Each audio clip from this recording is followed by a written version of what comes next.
Grabe guys, ito pala yung mga gumuho na mga flood control projects isinawalat ni Senator Ping Lacson. Grabe, nakakaloka.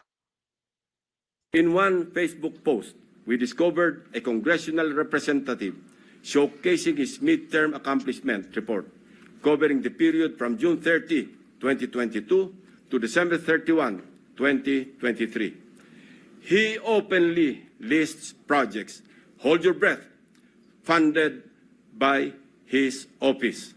I repeat, Grabe. funded by his office, Kapal including mo. flood control and river protection initiatives.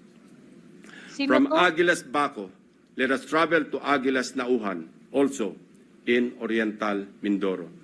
Mr. President, Nauhan is among the beneficiaries of 3.6 billion pesos worth of projects, while Baco proudly lists 807 million, all of which is attributed to and owned up by the office of the congressman. Hindi lamang po ito ang maswerteng naponduhan. Isa pa sa pinagmamalaki ng mapag-angking congressman ay ang flood control structure sa Butas River Nako. upstream, Barangay San Jose, Nauhan, Oriental, Mindoro.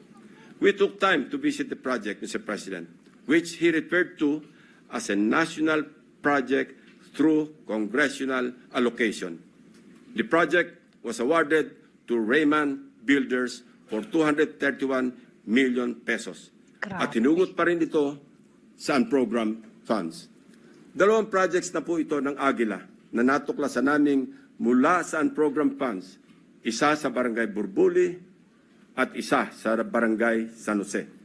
Sa tagal ko na rin pong nagbubusisi ng pambasang budget, ang pagkakaalam ko po, masalimuot ang proseso ng paggamit ng unprogrammed appropriations under the Special Purpose Fund para mag-augment sa ilang items under the regular budget. Hindi po madaling ma-access ito. Dapat A, may excess revenue collections, or B, new revenue collections, or C, those arising from new tax or non-tax sources, or D, approved loans para sa foreign assisted projects. Mahaba din ang requirements dito, Mr. President. So, ano kaya ang taglay na agimat ni Congressman? What gives, Mr. President? Kung saan may multimillion projects, dumadapo ang Agila. Pero lubog pa rin sa baha ang nadadapuan ng Agila. Isa lamang po ito sa napakaraming banners at social media posts ng congressional insertions ng mga politiko na naglipana sa iba't ibang bahagi ng bansa. Mr. President, ituloy na po natin ang diskusyon tungkol sa aming mga obserbasyon sa lalawigan ng Oriental Mindoro. Without taking anything away from the good but suffering people of this province on the legitimacy of their needs due to its high flood susceptibility, I want to speak of the billions of appropriations for flood control projects poured into this province in Luzon's eastern flank. Grabe. Mr. President, when someone gets the largest share of the pie, we naturally ask why, especially if such a prize comes from the taxpayer's tab. In Oriental Mindoro, for example, we wonder why among its 14 municipalities, one town tops the bill. Sa pagsalo ng buhos ng pondo, nauna ang Nauhan. Nauhan, Oriental Mindoro received a sweeping 55% of the province's 2025 flood control budget. Katumbas ito ng 10 bilyong piso Grabe. para sa flood control projects ng bayan ng Nauhan pa lamang. Fair enough, given the coastal topography of the municipality, which includes its lowland plains and extensive river systems such as Mag-asawang Tubig, Nauhan, and its people badly need flood control interventions. However, the magnitude of its budget allocation in the last 3 years alone, amounting to approximately 19 billion pesos and nearly doubling each year, raises concerns regarding Nauhan's curious case.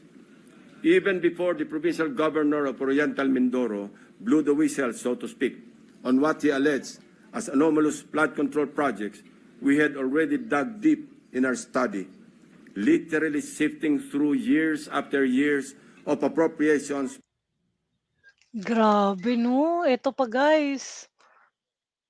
to form, and with due diligence, I immediately dispatched my staff to Oriental Mindoro to verify the data we gathered about Nauhan and to validate the governor's claims. Mindful of political bumps we may encounter, my directives are clear.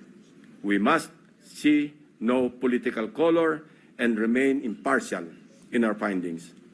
My staff traversed Oriental Mindoro across 10 barangays to randomly check flood control projects based on the list of awarded contracts from 2023 to 2025 that we obtained from the DPWH website. The field validation came in the aftermath of the widespread flooding in the province of Oriental Mindoro during the Habagat. Una sa aming listahan ang barangay Mulawin. Sa 70 barangay ng Nauhan, Oriental Mindoro, ang barangay Mulawin ay nakakuha naman ng 1.9 billion pesos. Sino kaya ang makapangyarihang funder sa barangay Mulawin? We scoured the budget books from the National Expenditure Program, the House GAB, Senate version, and GAA, as well as the DPWH awarded contracts in Barangay Mulawin. Of the 1.9 billion pesos fund for 8 flood control projects, only 810 million pesos for 3 projects was included in the President's budget or NEP. The remaining 1.1 billion was inserted. I repeat, was inserted in the House version, Mr. President. Rightly so. Most of these congressional insertions were tagged for issuance of SARO or withheld by Malacanang, save for the curious case of 2 projects worth about 300 million pesos already awarded and ongoing construction with target completion in December 2025. Mr. President, sa buhos ng budget sa barangay na ito, inaasahan natin na may proteksyon na ang mga residente ng Mulawin mula sa baha dulot ng bagyo. Sa kasamaang palad, habagat pa lang at hindi pa man naitalang bagyo ang tumama sa probinsya. Gumuhuna ang ilang parte ng mga diking pinaggastusan ng daang milyong piso. Kinagos na rin ng tubig, baha, ang bilyong pisong danyos ng nasirang flood control.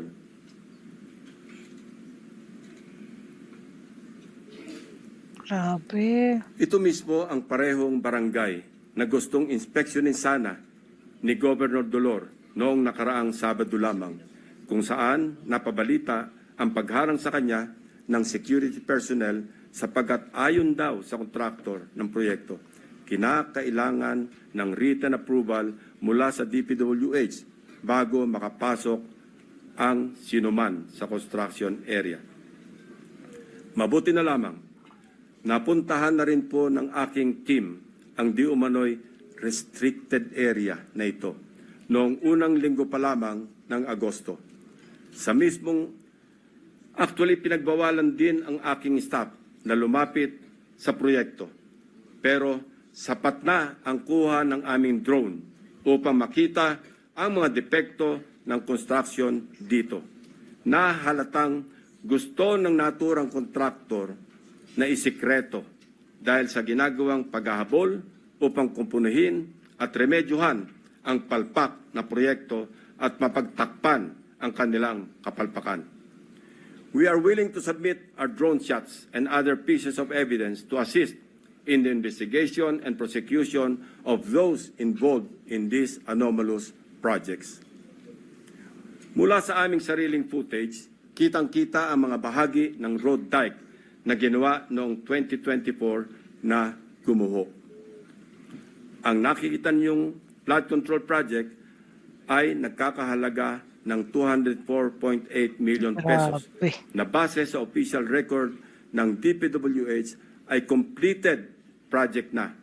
Nito lamang Pebrero 2025. Halos 3 buwan pa lamang ang lumipas, Mr. President.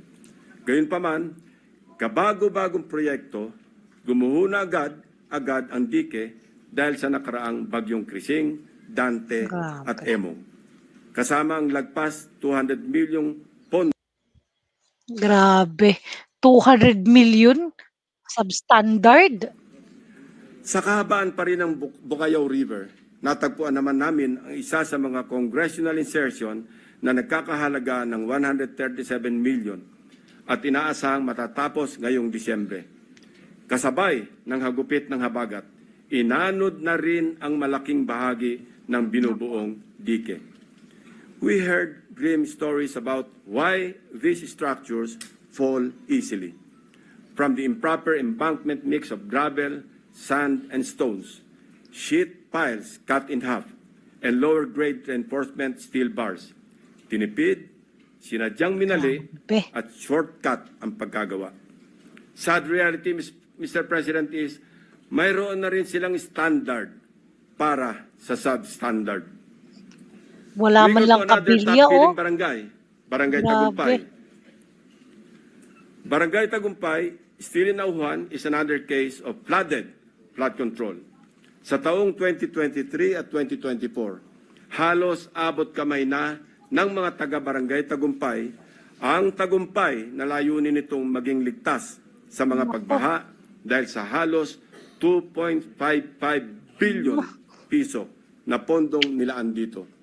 Binubuo ito ng 10 proyekto sa paggawa ng road dike sa mag-asawang Tubig at Bukayaw River. Sa ulat ng gobernador na bineripika ng aking mga staff, ang mga bahagi ng bilyones na proyektong ito, 2 beses na pong nasira ngayong taon. Ang pinakamalala nitong nakaraang bagyong Emong. Sa mga larawan o video nakuha ng aming team, kapansin-pansin nga naman na imbes na graba, buhangin at simento, buhangin ang laman ng structure na ito. Kaya naman, ayon din sa mga residente, sa sandaling magkabutas, mabilis na pumapasok ang tubig at kinakain ang ilalim. Sa aming pag-imbestiga, hindi rin daw di umano nasusunod ang dapat na lalim ng pagbabaon ng mga sheet piles na magiging suporta ng buong road dike. Isa pa sa nakita namin, ang Barangay Inarawan na dumanas rin ng pagguho ng bahagi ng river dike. Sa aming pagsisiyasat, isa ang barangay na ito sa pinakamaraming buhos ng proyekto noong 2023 at 2024. Tumabo po ito ng 1.764 bilyong piso para sa construction ng road dike sa kahabaan ng mag-asawang Tubig. Sa lahat ng proyektong nilaan sa Barangay Inarawan, tanging ang SunWest Incorporated ang nakakopo ng mga proyekto. Zaldico. Ito ang kontraktor na una na nating narinig sa ulat ng Pangulo bilang pangwalo sa mga kontratistang nakakuha ng pinakamarami at pinakamalaking kontrata sa flood control. Mr. President, sinuyod din namin ang ilang pangbarangay na binuhusan ng pondo, ngunit hindi pa rin nakaligtas sa daluyong ng pagbaha dahil sa karamihan ay substandard, gumuho at hindi napanindigan ang pagiging flood control structure. Ilan sa mga ito ang mga sumusunod na ipapakita natin. Sa Barangay Pinagsabangan 2, higit 228 milyong piso ang pondong nilaan, pero ang reklamo ng mga residente, putol-putol ang pagkagawa ng river control.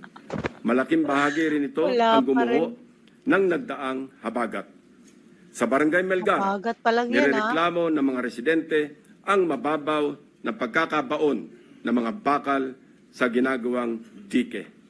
Sa taong ito, 3 coastal road shore protection ang itinatayo na ang sumatotal ipapalo sa halos 693 milyong piso. Sa Barangay Arangin, mayroon ding ongoing projects na nagkakahalaga ng 109 million. Ngunit hindi pa man tapos ay nasira na ulit dahil sa habagat. Naku. Mr. President, for 3 years, 19 billion na pondo ang ibinuhos para sa flood control Grabe. sa Nauhan. Umaapaw ang pondo pero lubog pa rin sa baha ang mga Nauhenyo. Ano nangyari, Mr. President? Kaninong mga bulsa inanod ang buwis ng taong bayan? Kung sa Oriental Mindoro gumuguho ang mga proyekto, Grabe guys, ano naman 'yan, grabe. Grabe, nasa bulsa ng mga congressman.